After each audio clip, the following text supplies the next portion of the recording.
Hello, very good evening to all of you. मैं Ashutosh Kumar Aarohi physics class में आपका स्वागत करता हूं। जो हम लोग का रेस्ट एंड मोशंस का जो सीरीज चल रहा था, उसका जो लास्ट टॉपिक बचा हुआ था, ठीक है, फ्रेम ऑफ रेफरेंस या चेंज ऑफ फ्रेम, उसको हम लोग आगे बढ़ाते हुए स्लाइड आगे बढ़ाते हैं।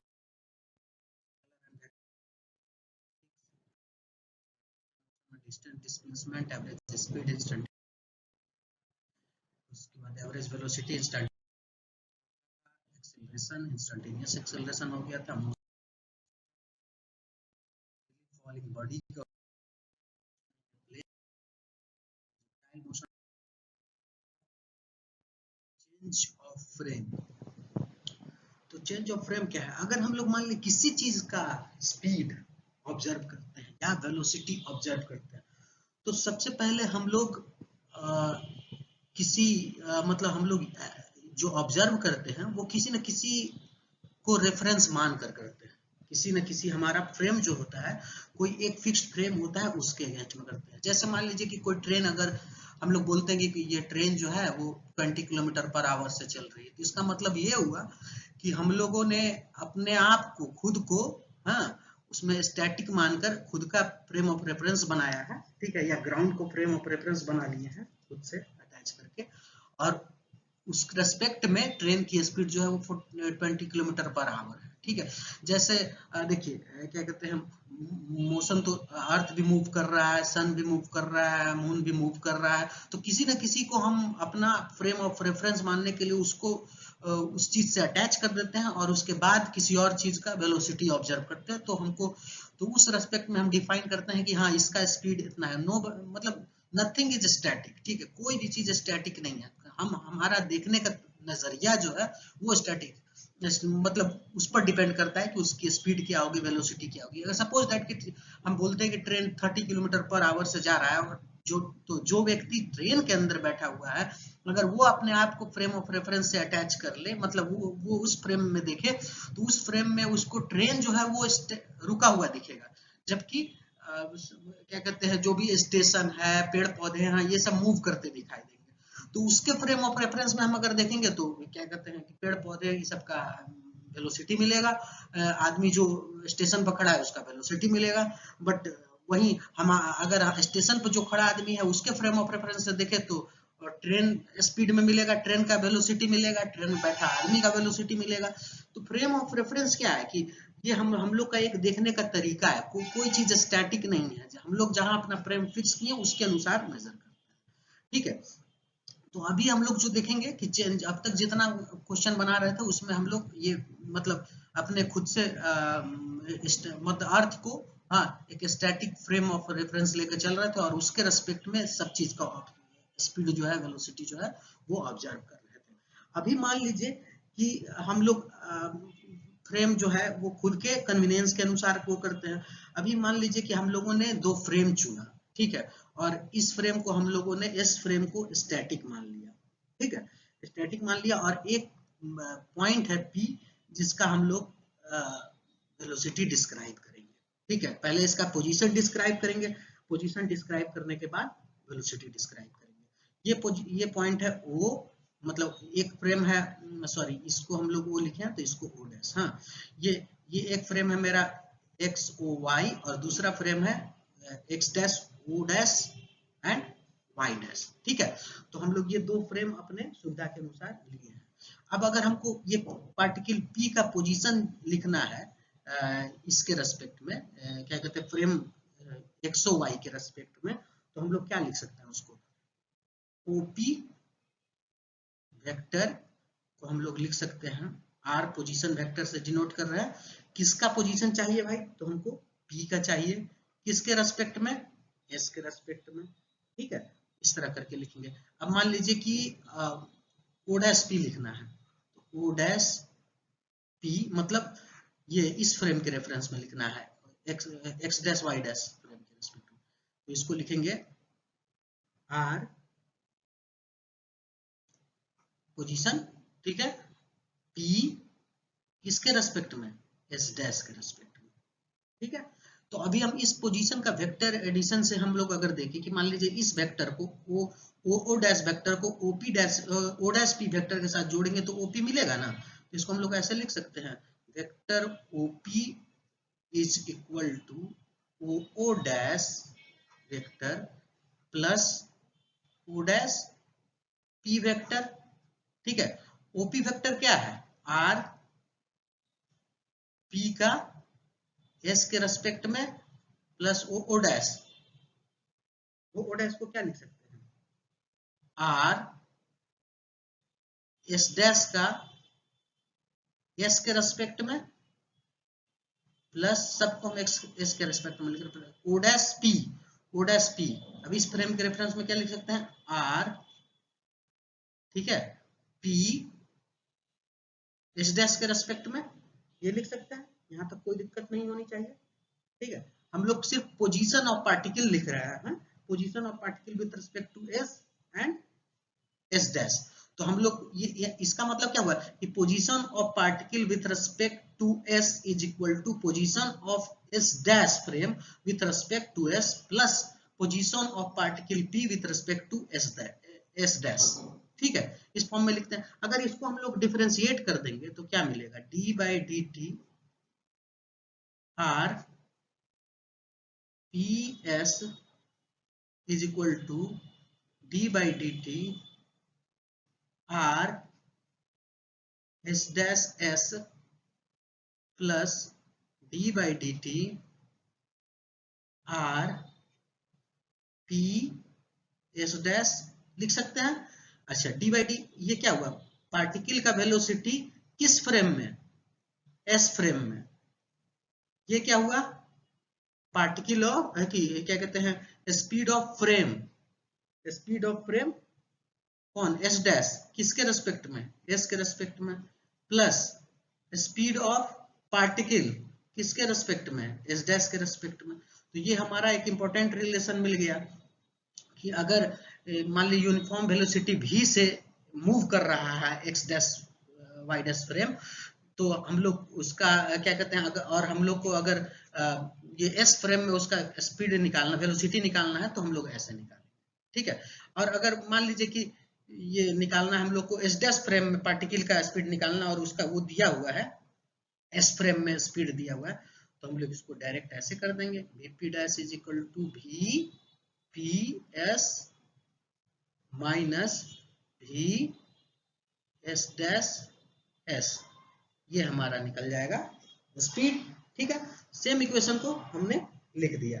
ठीक है, कि और हम लोग ये चीज मान लिए हैं कि टाइम का जो वैल्यू है, टाइम इसमें भी टी इसमें भी टी, मतलब कि टाइम चेंज नहीं हो रहा है, टाइम को हम लोग कांस्टेंट मान कर चले। क्योंकि स्पीड काफी कम है इसलिए टाइम को हम लोग कांस्टेंट मान के चले।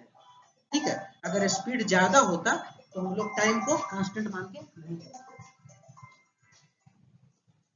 ओके ओके, टाइम हम लोग कांस्टेंट मान के चले। ठीक है, अगर स्पीड जो है वो मान लीजिए कि बहुत ज्यादा होगा विथ रेस्पेक्ट टू लाइट के स्पीड के, तो हम लोग उस समय क्या करेंगे कि इसको कांस्टेंट नहीं मान सकते हैं टाइम को। ठीक है, ये बात आपको क्लियर है। तो ये हमारा चेंज ऑफ फ्रेम हो गया। ठीक है, अगर इसको दोबारा हम लोग डिफरेंशिएट कर देंगे तो हमको क्या मिल जाएगा, एक्सेलरेशन के रेस्पेक्ट में मिल जाएगा। अगर मान लीजिए कि इक्वेशन 1 है, इसको हम लोगों ने दोबारा डिफरेंशिएट किया, ये इक्वेशन को अगर हम लोग दोबारा फिर से डिफरेंशिएट कर देंगे तो क्या मिल जाएगा, A P S is equal to A S dash S plus A P S dash, ये इक्वेशन नंबर 3 मिल गया। ओके, हम लोग आगे बढ़ते हैं। मैंने कुछ क्वेश्चंस उठाए हैं। ठीक है, ये क्वेश्चन एक देखिए, a man sitting on the shore of a river, एक रिवर है उसके शोर पर एक आदमी बैठा हुआ है, is in line with 1 metre long boat, 1 metre long boat है, इसके इन लाइन में बैठा हुआ है। मान लीजिए कि ये हमारा रिवर है और बोट है ये, ठीक है, 1 मीटर का बोट है, यहाँ पर आदमी बैठा हुआ है। ठीक है। अब बोलता है कि long boat end is 5.5 metre away from the centre of the boat. Boat का सेंटर ये है, यहाँ से 5.5 मीटर अवे बैठा हुआ। तो नियरेस्ट एंड का डिस्टेंस कितना हो गया 5 और फारदेस्ट एंड का डिस्टेंस 6। अब बोलता है कि इफ ही कैन थ्रो, हाँ, he wishes to throw an apple in the boat, okay, if he can throw the apple with only with a speed of 10 metre per second, मतलब 10 metre per second से वो Apple throw करता है। Find the minimum and maximum angle of projection for successful shot. तो successful shot कब होगा, या तो ये यहाँ से इस कॉर्नर तक भेज देगा, हाँ, या इस कॉर्नर, मिनिमम मैक्सिमम यही होगा। बाकी इसके बीच में कहीं भी भेजेगा तब तो बोटी पर गिरेगा, लेकिन सबसे कम जो है वो सबसे पहला पॉइंट यहाँ होगा तब भी उसका सक्सेसफुल होगा, और लास्ट पॉइंट यहाँ होगा तब भी उसका सक्सेसफुल होगा। ठीक है, तो इसको हम लोग कैसे सॉल्व कर सकते हैं, खुद ही सोचिए। ये कोई बहुत बड़ा हार्ड क्वेश्चन भी नहीं है। तो हम लोग को, आपको ध्यान में होगा कि रेंज वाला इक्वेशन क्या था आपका,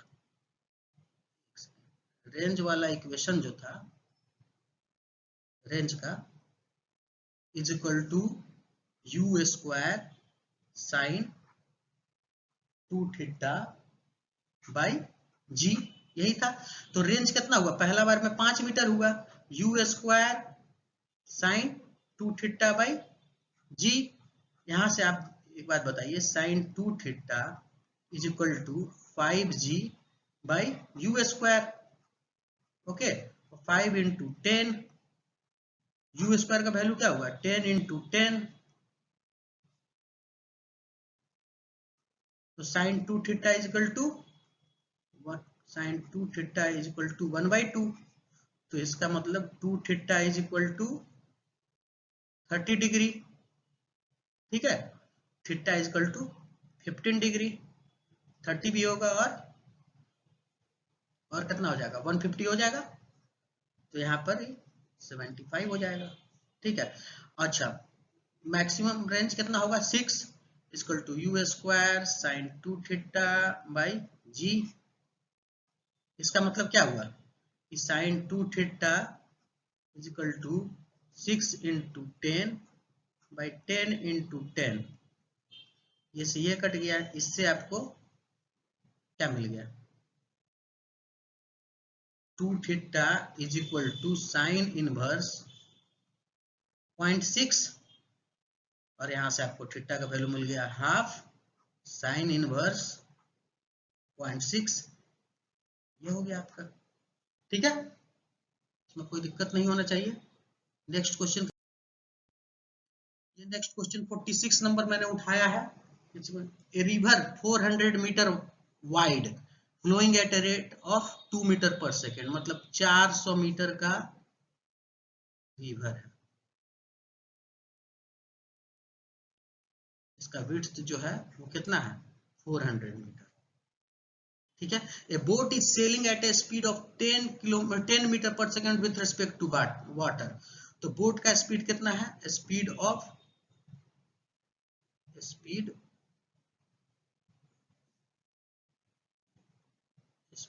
बोट दिया हुआ है ना, स्पीड ऑफ बोट कितना है 10 metre per second with respect to water in a direction perpendicular to the river, मतलब बोट का स्पीड इस डायरेक्शन में है, ठीक है, 10 मीटर पर सेकेंड। अभी बोलता है कि find the time taken by the boat, और इसका डायरेक्शन इस डायरेक्शन में 2 मीटर पर सेकेंड वाटर का। तो बोलता है कि time taken by, find the time taken by the boat to reach the opposite. 400 metre इसको अपोजिट बैंक, मतलब यहाँ से स्टार्ट करता है और यहाँ पहुंचना है, बोट का डायमेंशन नहीं दिया हुआ है, ठीक है, तो नेग्लिजिबल मान के चलेंगे। तो 400 मीटर इसको क्रॉस करना है 10 मीटर पर सेकेंड। अच्छा, नदी का फ्लो तो इस तरफ है, नदी का फ्लो, तो क्रॉस करने के लिए हमको ये लेंथ क्रॉस करना है, नदी का फ्लो है इस डायरेक्शन में, तो बोट का जो स्पीड है 10 मीटर पर सेकेंड इस डायरेक्शन में तो कांस्टेंट है, तो हमको क्या कहते हैं कितना टाइम लगेगा, time taken to cross the river कितना लगेगा। देखिए डिस्प्लेसमेंट कितना हो गया 400 मीटर। कैसे ट्रेवल होगा बोट के स्पीड से सिर्फ, तो कितना हो गया 40 सेकेंड। इसमें कोई दिक्कत। दूसरा बोलता है कि how far from the boat, how far from the point directly opposite to the starting point does the boat reach. अब बोलता है कितना दूर आगे पहुंच जाएगा, क्योंकि ये 10 मीटर है, 10 मीटर पर सेकेंड से इधर है, ठीक है, और इधर है ये 2 मीटर पर सेकेंड से, यही है ना। तो क्या होगा कि स्टार्ट तो करेगा इस पॉइंट पर, पहुंचना इसको इस पॉइंट पर है, लेकिन 2 मीटर पर सेकेंड के कारण ये जो है इधर चला जाएगा ना।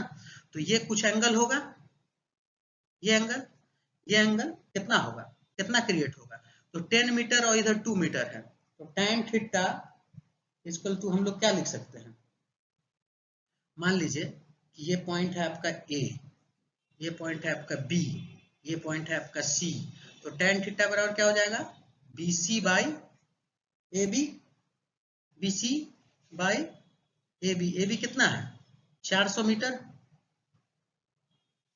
ठीक है। अच्छा, उसी तरह tan थीटा इधर 2 मीटर पर सेकेंड है और इधर 10 मीटर पर सेकेंड है, तो कितना का फ्लो रेट मिला इसको, तो tan थीटा को हम लोग और भी लिख सकते हैं 2/10, ठीक है। ये देखिए इस साइड में नदी के स्पीड से 2 मीटर पर सेकेंड और इस साइड 10 मीटर पर सेकेंड, तो कितना हो गया 5 हो गया, 1/5। तो ये दोनों को बराबर कीजिएगा, अगर BC by 400 is equal to 1/5, तो यहां से आपको BC का वैल्यू क्या आएगा 400 डिवाइडेड बाई 5, तो मतलब 80 मीटर। मतलब क्या कि इसको अपोजिट, डायरेक्टली अपोजिट पॉइंट से 80 मीटर ड्रिफ्ट हो गया 80 मीटर ड्रिफ्ट करके इस पोजीशन पर पहुंचा, ठीक है। कोई दिक्कत होगा तो बताइएगा इस क्वेश्चन में भी। नंबर 47, इसमें है a swimmer wishes to cross 500 meter wide river flowing at 5 km per hour. His speed with respect to water is 3 km per hour, ठीक है। His speed with, if he heads in a direction making an angle theta with the flow, find the time। अच्छा simple है ये भी, आपका river का width दिया हुआ है कितना 500 मीटर, ठीक है। अब बोलता है कि heads in a direction making angle theta with the flow, flow का डायरेक्शन इधर है कितना 5 किलोमीटर पर आवर, और बोलता है कि 3 किलोमीटर पर आवर से ये इधर से जा रहा है, लेकिन किस डायरेक्शन में, ये इससे जो है फ्लो, मतलब ये किससे थीटा डिग्री बना रहा है, ये आप पहले देखिए। बोलता है कि making an angle theta with the flow, तो फ्लो का डायरेक्शन ये है, ठीक है, तो इससे थीटा है, मतलब इससे थीटा, तो यहां पर 3 किलोमीटर पर आवर ये थीटा एंगल बना रहा है। तो इस 3 किलोमीटर पर आवर का रिवर के परपेंडिकुलर जो कंपोनेंट होगा, हाँ, तो परपेंडिकुलर टू द रिवर, हाँ, क्या चीज स्पीड, हाँ, of the swimmer speed of the swimmer perpendicular to the river is equal to 3 cos theta का कंपोनेंट अलोंग द रिवर हो गया, जिधर रिवर का फ्लो है, और 3 sin थीटा वाला कंपोनेंट इधर हो गया परपेंडिकुलर। अब कितना मीटर है 500 मीटर कवर करना है, तो टाइम इज इक्वल टू क्या हो जाएगा डिस्प्लेसमेंट डिवाइडेड बाय वेलोसिटी, तो डिस्प्लेसमेंट कितना है 500 डिवाइडेड बाय 3 sin थीटा, ठीक है। तो 3 sin थीटा ये किलोमीटर पर आवर है, और इसको हम लोग मीटर में कन्वर्ट करेंगे तो 0.5 हो जाएगा, तो 0.5 बाई 3 sin थीटा, ठीक है। इसको हम लोग सेकंड में बदल देते हैं, तो ऊपर 60 से मल्टीप्लाई कर देंगे, ठीक है, तो यहां पर हो जाएगा 20, ओके।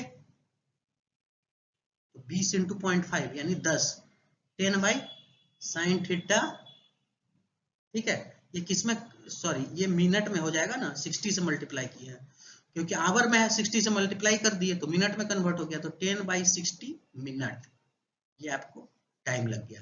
दूसरा बोलता है कि shortest possible time to cross the river. Shortest possible time कैसे निकलेगा? सबसे शॉर्टेस्ट कितना लगेगा? शॉर्टेस्ट मान लीजिए कि अगर 0 डिग्री हो गया थीटा, तो 3 किलोमीटर पर आवर इस डायरेक्शन में आ जाएगा, तो क्रॉस ही नहीं करेगा, क्योंकि 5 और 3 8 हो गया इधर, इस डायरेक्शन में कोई वेलोसिटी नहीं। जैसे जैसे, अच्छा मान लीजिए जैसे जैसे थीटा बढ़ते जाएगा, जैसे जैसे बढ़ते जाएगा, वैसे वैसे क्या है कि साइन थीटा, अब देखिए थीटा इज इक्वल टू 0 पर साइन थीटा क्या होता है? 0। ठीक है, theta is equal to pi by 2 पर साइन थीटा क्या होता है? 1 होता है। तो अभी देखिए जैसे जैसे थीटा बढ़ेगा, इसका साइन थीटा का कंपोनेंट बढ़ेगा, मतलब perpendicular to the river component जो है वो बढ़ते जाएगा जैसे जैसे थीटा बढ़ेगा। पाई बाई 2 होगा तो उस समय मैक्सिमम हो जाएगा, क्योंकि साइन थीटा पाई बाई 2 पर मैक्सिमम होता है, 1 होता है। तो उस समय थीटा इज इक्वल टू 90 पर, theta is equal to pi by 2 पर जो है वो ये परपेंडिकुलर वेलोसिटी जो है वो 3 के बराबर हो जाएगा। तो उस केस में क्या हो जाएगा? 500 मीटर में बदल दिए 0.5, ठीक है, divided by 3 kilometre per hour. अब इसको लिख सकते हैं 0.5 बाई 3, किलोमीटर में है दोनों, आवर को मिनट में कन्वर्ट कर देते हैं 60, ठीक है, यहां से हो गया 20। तो शॉर्टेस्ट पॉसिबल टाइम कितना हुआ? 10 मिनट। ठीक है, ओके।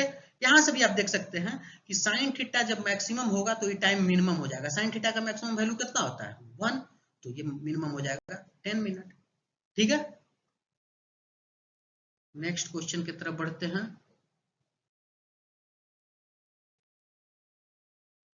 लास्ट क्वेश्चन मैंने लिया है, सबसे लास्ट क्वेश्चन सी वर्मा का जो था वो 52। इसमें बोलता है 6 particle situated at A corner of regular hexagon. Regular hexagon ऐसा करके हेक्सागोन है, और हर एक पर, जैसे मान लीजिए यहां से स्टार्ट करें, A B C D E F, हर एक पॉइंट पर एक पार्टिकल है। यहाँ भी एक पार्टिकल है, यहाँ भी एक पार्टिकल है, यहाँ भी एक पार्टिकल है, यहाँ भी है, हाँ, यहाँ भी है और यहाँ भी है। अब बोलता है कि hexagon of side move at a constant speed v। तो मतलब यहाँ वाला पार्टिकल जो वो यहाँ पर भी स्पीड से जा रहा है, यहाँ वाला पार्टिकल यहाँ भी स्पीड से जा रहा है, यहाँ वाला पार्टिकल यहाँ भी स्पीड से जा रहा है, यहाँ वाला यहाँ भी स्पीड से, इस तरह करके जा रहा है। ठीक है, स्टार्टिंग इस तरह किया।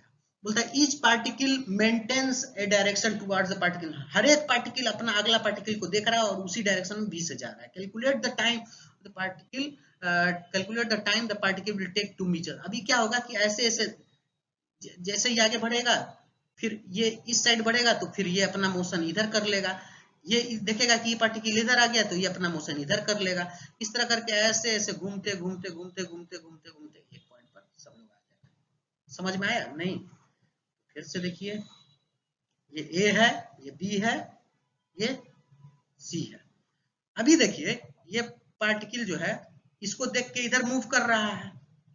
ठीक है, तो ये पार्टिकल मान लीजिए सपोज दैट यहाँ पर पहुंचा, तो ये पार्टिकल देखेगा कि यहाँ से हट के ये थोड़ा सा इसका लेंथ इधर हो गया, तो ये पार्टिकल इसको देख के फिर इधर मूव करना स्टार्ट करेगा। अब ये पार्टिकल देखेगा कि बी जो है वो यहाँ इस अलोंग नहीं फ्लो करके इधर जा रहा है, तो ये अपना डायरेक्शन चेंज कर लेगा। इस तरह क्या होगा ना कि सारे पार्टिकल जो है वो ऐसे ऐसे करके घूमने लगेंगे। ठीक है, और इस तरह करके ऐसे ऐसे करके यहाँ पर। अब देखिए यहाँ पर क्या हुआ कि ए है, बी है एंड सी है।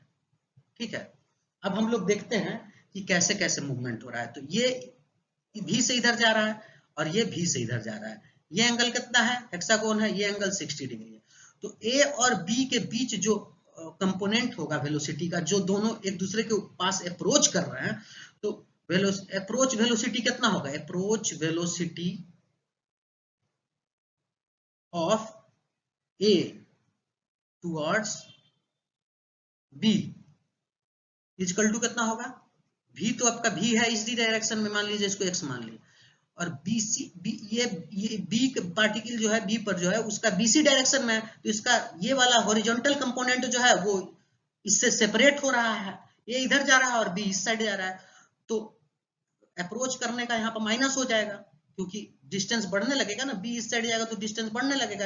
ये चाहेगा कि हम बी के पास अप्रोच करें, बी इससे सेपरेट हो रहा है, तो यहाँ हो जाएगा बी कॉस 60, ठीक है। तो इसको हम लोग लिख सकते हैं v माइनस v cos 60 का वैल्यू 1/2, तो ये कितना हो गया v/2, ये अप्रोच वेलोसिटी हो गया। अच्छा, लेंथ कितना है रेगुलर हेक्सागोन का, a है, तो डिस्प्लेसमेंट कितना हो गया, a हो गया। इसको a डिस्टेंस कवर करना है और अप्रोच वेलोसिटी है v/2, तो टाइम टेकन कितना होगा, time equal to displacement by velocity. तो डिस्प्लेसमेंट हो गया a और वेलोसिटी कितना हो गया v/2, तो इसका कितना हो गया 2a/v, यही तो आंसर हो गया। अगर नहीं समझ में आया होगा तो फिर से पूछिएगा। मैं उम्मीद करता हूं कि आपको वीडियो पसंद आया होगा। अगर वीडियो पसंद आए तो लाइक करें, शेयर करें एंड सब्सक्राइब करें। Thank you.